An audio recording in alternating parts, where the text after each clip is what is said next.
Donc, on commence la première séance, une transformation de Laplace. Première séance cool pour le math 3, bien sûr, L2, ELN. Transformation de Laplace, définition, échelon, unité. I de t, il est défini par quoi? Si t est inférieur à 0, le i de t égale à 0. Si t supérieur ou égal à 0, i de t est égal à ce qu'on appelle, nous, l'échelon unité, le i de t. Fonction causale, c'est quoi? C'est une fonction nulle sur moins l'infini, 0. Ça, c'est la fonction causale. Exemple. Les fonctions suivantes sont des fonctions causales. I de t, I de t, c'est une fonction causale, l'échelon unité. Pourquoi? Parce qu'elle est nulle sur moins l'infini, 0. T inférieur à 0, elle est nulle. F de t égale t au carré plus 1 si t supérieur ou égal à 0, elle est nulle si t inférieur à 0. Donc c'est une fonction causale. F de t, c'est une fonction causale.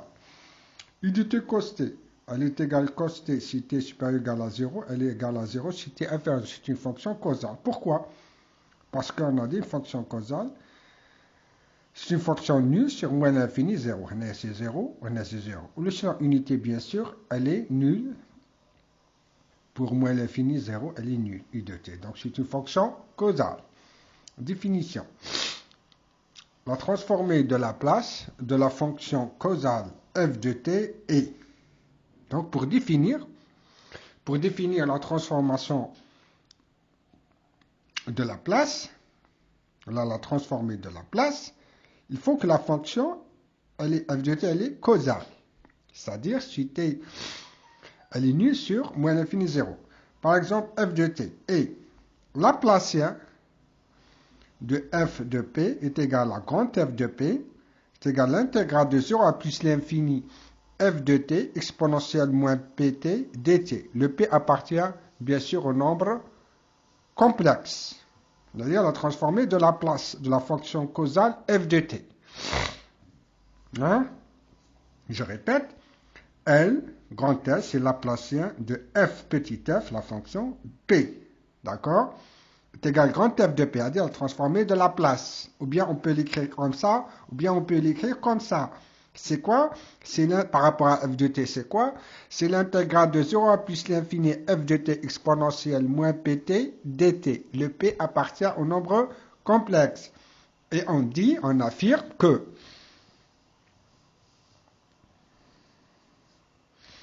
grand F est la transformée de Laplace de petit f. Donc c'est simple. Ou bien f est l'original de grand F. Donc f de t, c'est Laplacien moins 1 de grand F de t. C'est-à-dire f est l'original de grand F. Exemple, certaines fonctions f de t, on va trouver leur transformée de Laplace. Un exemple. La fonction f de t, on va dire transformée de Laplace grand F de p. Donc, i de t, c'est la fonction f de t, c'est i de t, c'est-à-dire l'échelon unité. La transformée de Laplace, c'est 1 sur p. Comment peut-on trouver ça? Bien sûr, on va intégrer par rapport, ici, l'intégrale de 0 à plus l'infini f de t exponentielle moins pt dt, et je trouve bien sûr 1 sur p, tout simplement. Le f de t, c'est quoi? C'est i de t. C'est i de t. Tout simplement, j'intègre de 0 à plus l'infini de i de t exponentielle moins pt dt. Et on connaît i de t, c'est quoi? I de t, c'est 0 si t inférieur à 0. C'est 1 si t supérieur ou égal à 0. Et c'est simple. Et on va trouver 1 sur p, tout simplement. Quoi encore?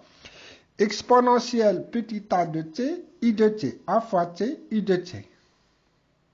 C'est 1 sur p moins 1. Toujours la même chose. Donc, j'intègre 0 à plus l'infini. L'intégrale de 0 à plus l'infini f de t, c'est exponentielle at i de t, exponentielle moins pt dt. Et bien sûr, je trouve 1 sur p moins 1. Quoi encore? T à la puissance n i de t. C'est quoi? La transformée de Laplace de t à la puissance n i de t, c'est quoi? C'est 1 factoriel p à la puissance 1 plus 1. Quoi encore? Cosinus oméga t i de t, c'est p sur p au carré plus oméga au carré. Quoi encore? L'intégrale de... la fonction f de t, sinus oméga t i de t, sa transformée de Laplace, c'est oméga sur p au carré plus oméga au carré. Bien sûr, qu'est-ce que je vais faire pour trouver ça? Ça sera l'intégrale de 0 à plus l'infini de sinus oméga t exponentielle moins pt dt.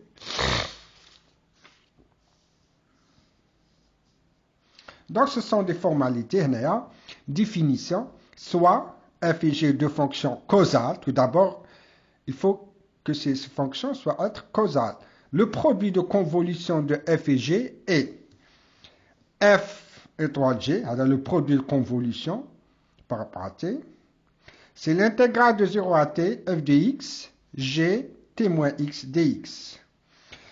Il y a des propriétés à obtenir, donc fonction est transformée de Laplace. F de t, sa transformée de Laplace, c'est grand F de p. G de t, transformée de Laplace, c'est grand G de p. Alpha f de t plus bêta g de t, c'est alpha grand F de p plus bêta g de p, ça transformée de Laplace. Si vous avez une fonction f de t exponentielle à t u de t, sa transformée de Laplace, ça sera grand F de p moins 1.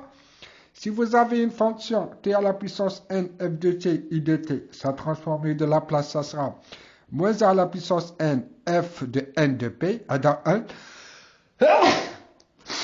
Pardon. Dans grand F, c'est le nombre de grand N, f de grand N de p, 1, c'est le nombre de dérivés. D'accord? Attention. On va voir ça. Bien sûr. F étoile g de t, c'est f de p fois g de p. Si vous avez fonction u de t, f' de t, ça transformé de Laplace, c'est p, grand F de p moins f de 0. Si vous avez une fonction u de t, f de 1 de t, c'est le nombre de dérivés. Grand N, le nombre, par exemple, si n égale à 2, c'est f seconde de t. Si f de 3 de t, c'est-à-dire la dérivée 3 fois, etc. C'est le nombre de dérivés, s'il vous plaît. On a p à la puissance n, f de p moins sigma k égale à n, p, k à la puissance k, p à la puissance k moins 1, f de n moins k à 0. On a tenu que le nombre de dérivés. Quoi encore? n moins k, c'est le nombre de dérivés. I de t, l'intégrale de 0 à t, f de x dx, c'est grand F de p sur p. Quoi encore?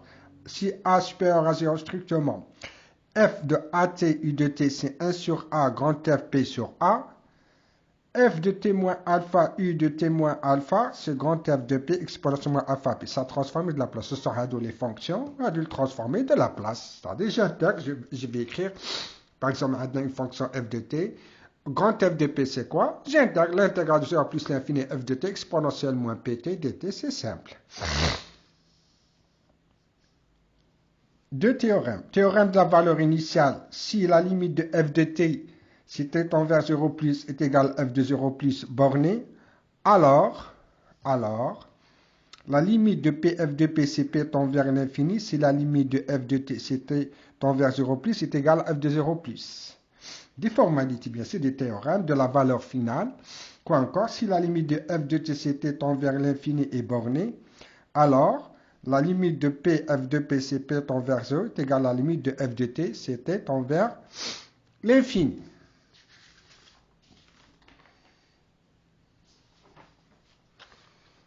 Allez, on va faire un exemple pour bien comprendre, bien sûr, pour essayer de bien comprendre. Exemple 1. Calculer la transformée de Laplace de f de t 4 plus sinus 3t u de t. Des applications, bien sûr, mais bien comprendre. Allez, vous avez f de t. Je veux calculer le grand f de p, c'est-à-dire la transformée de Laplace. Grand f de p, qu'est-ce qu'on a dit, c'est quoi? C'est le Laplacien, on a dit c'est grand F. F de p, c'est le Laplacien de quoi? De k u de t plus sinus 3t u de t. Il n'y a pas de problème, c'est le Laplacien. Je vais écrire Laplacien de tout ça, de la fonction f de t, u de f de t. Là, je peux faire sortir le 4, puisque ce n'est pas en fonction de t. Ça sera 4 Laplacien de u de t. 4 Laplacien de u de t. Plus, il nous reste le Laplacien de sinus 3t, u de t. Alors, Laplacien de sinus 3t, u de t. Ah, 4, c'est 4. Alors, 4, c'est 4. Laplacien du I de t, c'est 1 sur P. On a déjà vu ça dans la table. La table, hein? Le Laplacien du I de t, c'est 1 sur P. Laplacien du sinus 3t, c'est 3 sur P au carré plus 3 au carré. Dans la table, bien sûr, sinus oméga t. Sinus oméga t, sinus 3t, c'est 3 sur P au carré plus 3 au carré. On a utilisé ça, de Laplacien. Ça sera 3 sur P au carré plus 9. Ça, je développe ici, facteur commun P au carré plus 9, etc. Je termine la séance ici. Merci.